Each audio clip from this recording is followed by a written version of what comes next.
పొంగినావమ్మా మూడు కుంచాలిస్తే నీళ్ళు వెత్తు పొంగినావమ్మా దొరగారి పై ఊగే పంకమైనావమ్మా దొరసాని కాళ్ళొచ్చే దూదివైనావమ్మా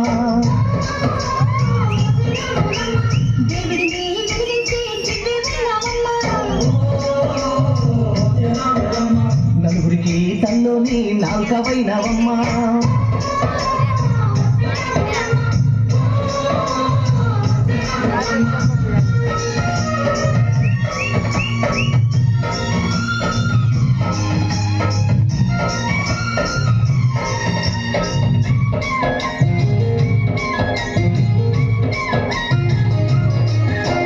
చీకటింట బిక్కుమంటూ కలత పడ్డ కళ్ళల్లోన బాకులాంటి ఎలుగు మెరిసెనా